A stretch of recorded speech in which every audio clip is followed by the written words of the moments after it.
প্রত্যেকদিন আসলে কত কেজি চালের বিরিয়ানি সেল করেন? 150 170 কেজি এরকম।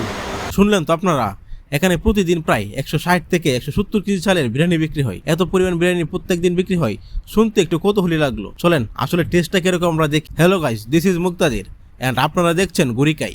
আজকে আমরা চলে এসেছি একটা বিখ্যাত বিরিয়ানি খেতে। এখানের বিরিয়ানির দাম অনেক রিজনেবলের মধ্যে। হাফ প্লেট 30 টাকা আর ফুল প্লেট মাত্র 60 টাকা। আর যারা বিরিয়ানির সাথে লেগ পিসের রোস্ট খেতে চান সেটাও পাবেন মাত্র 50 টাকা। এখানে হচ্ছে আপনার 30 টাকার বিরিয়ানি, ঠিক আছে? এই পরিমাণ রাইস দিছে, আর হচ্ছে ছোটো ছোটো টুকরো আর কি মাংসের পিস। এই যে এই কয়টা পিস দিছে আর কি, 3টার মতো পিস হবে আর কি টোটাল। আর রাইস হচ্ছে এই পরিমাণ রাইস। এখানে হচ্ছে 30 টাকার বিরিয়ানি। আর আমরা হচ্ছে সাথে হচ্ছে ওদের একটা এই যে লেগ পিস নিছি, এটার প্রাইস হচ্ছে 50 টাকা। আসলে যেখানে হচ্ছে মানে 30 টাকা দিয়ে ঝালমুড়ি পাওয়াটা এখন খুব কষ্ট হয়ে যাচ্ছে, আর এখানে হচ্ছে আপনার 30 টাকা দিয়ে একটু বিরিয়ানি পাচ্ছেন আপনারা, ঠিক আছে? বিরিয়ানিটা একটু ট্রাই করি প্রথম নাকি।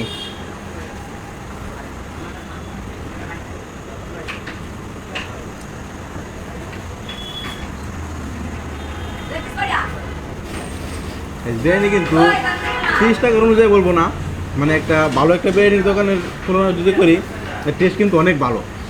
টেস্ট আসলে অনেক ভালো। এই কারণে হচ্ছে এটা তো কাস্টমার আসে। আর রান্নার বিষয়টা যদি বলি, মানে এর পিছনে মেগাভাবে রান্না করতেছে, মানে ওনারা ইনস্ট্যান্ট রান্না করতেছে, ইনস্ট্যান্ট সেল করতেছে। একটু গরম পরিবেশে রান্না করতেছে, তো তাই হচ্ছে খেতে খুব ভালো লাগতেছে। মানে এক্সট্রা কোনো মশলা নাই, বুঝছেন না, প্রিজারভেটিভ নাই, অথেন্টিকভাবে রান্না করতেছে, খেতেও খুব টেস্ট।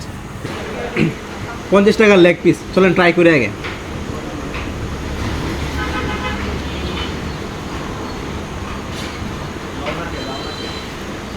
লেগ পিসের টেস্ট অনেক ভালো, কিন্তু মশলা একটু ওভার মনে হয়েছে আমার কাছে। টেস্ট মোটামুটি ভালো।